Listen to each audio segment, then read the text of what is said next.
Assalamualaikum warahmatullahi wabarakatuh. Luar biasa memang jimatnya Pak Jokowi ini ya. Meskipun hanya selembar kertas yang bertuliskan ijazah, tapi kesaktiannya luar biasa. Sepertinya sang jimat minta tumbal lagi. Namun kali ini tumbalnya bukan dari kalangan lain, melainkan dari kalangan termul-termul itu sendiri. Alur ceritanya ini kadang menegangkan, kadang lucu. Mutar-mutar di situ, sekali dua kali putaran aman, 3 kali putaran minta tumbal. Yang kali ini tumbalnya adalah Rismond, berikut beberapa termul lainnya. Mari kita simak pernyataan kuasa hukum Pak Yusuf Kalla yang melaporkan mereka atas dugaan pencemaran nama baik, fitnah, dan berita bohong. Teman-teman semua, sesuai dengan rencana yang sudah disampaikan oleh kami dan juga Pak JK kemarin di kediaman bahwa atas tuduhan saudara Rismond Hassolan Sianipar, hari ini kami akan membuat laporan polisi tidak hanya untuk saudara Rismond, tapi ada beberapa juga yang turut akan kami laporkan. Jadi selain pasal pencemaran nama baik dan tuduhan fitnah, ada juga berita hoax atau bohong yang disebarkan oleh beberapa akun channel dan YouTuber.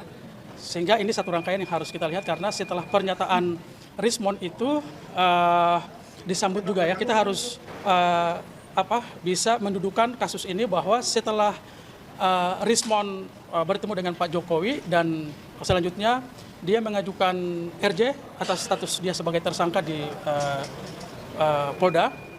Kemudian dia mengeluarkan pernyataan-pernyataan yang salah satunya menyebutkan bahwa di balik gerakan mempersoalkan ijazah Pak Jokowi ada pejabat elit, dan di situ beliau menyebutkan bahwa Pak JK memberikan atau menyerahkan duit kepada kalau nggak salah Roy dan kawan-kawan sebesar 5 miliar dan beliau menyaksikan. Itulah kenapa laporan ini kita buat hari ini sebagai langkah serius untuk merespon dan meminta pertanggungjawaban klarifikasi dia. Yang kedua, setelah pernyataan Rismond itu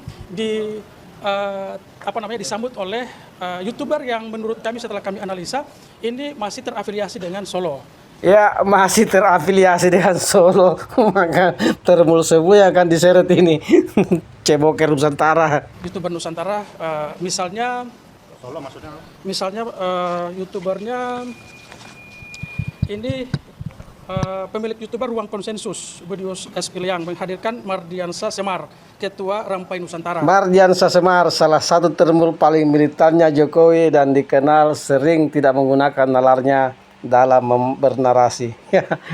Melebar kemana-mana, akhirnya kan tumbalnya akan banyak ini. Betul-betul kertas ijazahnya Pak Jokowi ini minta tumbal, tapi syukurlah kali ini tumbalnya yang dia minta itu dari kalangan termul. Kita lanjut lagi sahabat sekalian. Dalam pernyataan di YouTube itu Mardiansa menyampaikan bahwa Pak JK ini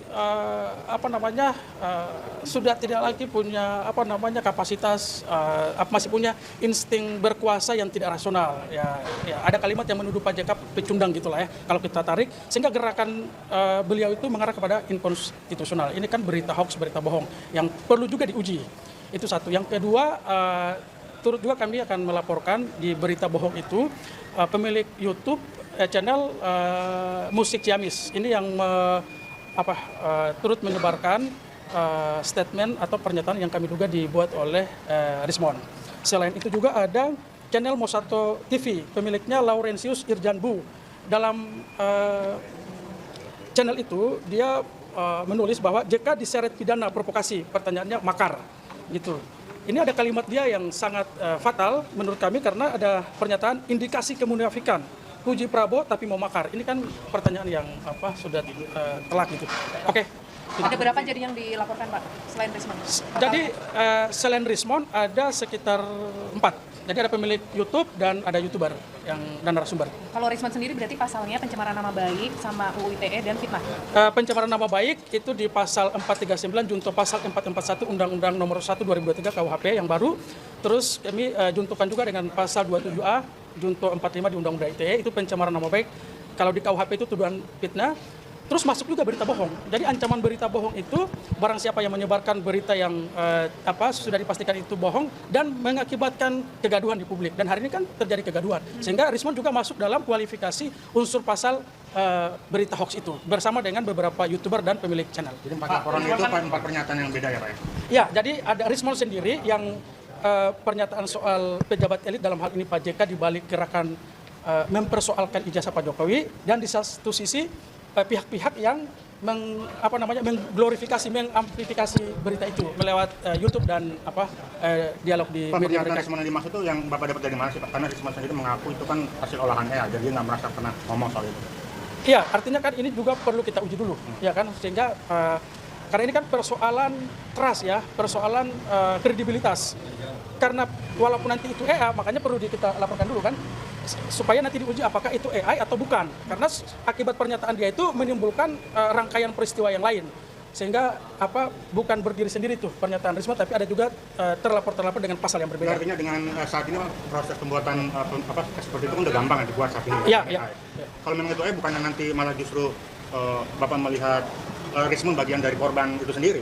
Ya, nanti nama itu dia didompleng. Bapak sudah melakukan penelitian tersendiri? Ya, nanti kita uji dulu kan di dalam. Nanti soal itu kan biar nanti lebih yang punya kapasitas lah, bisa ahli, bisa penyidik yang bisa menilai itu. Akun YouTube yang tadi maksudnya terafiliasi sama Solo itu maksudnya? Ini kayak misalnya ruang konsensus gitu. Terus itu Solonya maksudnya Jokowi atau siapa? Iya, nanti ditafsirkan sendiri lah. Karena mereka ini juga kemarin baru merayakan 1 tahun YouTuber Nusantara di Solo.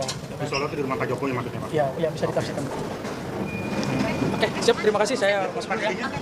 Ya, sahabat sekalian, sangat jelas apa yang disampaikan oleh kuasa hukum Pak Yusuf Kalla bahwa dia akan menindaklanjuti secara serius mengenai isu yang dilontarkan para termor itu. Sikap tegas Pak JK ini mengingatkan kita beberapa tahun yang lalu ketika dia melaporkan Sylvester Matutina dan akhirnya Sylvester divonis penjara namun sampai sekarang belum menjalani hukuman.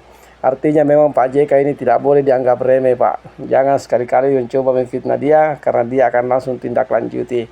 Ya, begitulah kasus ijazah palsu Bapak Joko Widodo yang kemungkinan kertasnya itu diambil dari alam gaib, diramu di dalam kuburan sehingga harus memakan tumbal, dan kali ini tumbalnya dari pihak termul. Baik sahabat sekalian, sampai di sini dulu komentar kami dari sudut pandang yang berbeda ya. Mudah-mudahan menjadi wawasan baru dan menghibur kita semua. Semoga kita semua tetap senantiasa dalam limpahan rezeki yang tiada habisnya, dimudahkan segala urusan dan diberikan hasil yang baik secara maksimal dari apapun yang kita usahakan. Amin ya rabbal alamin. Tetap semangat, jangan susah, jangan lupa sholat, dan ayo maju terus pantang sedih sampai tahun penghabisan. Salam buat keluarga di rumah.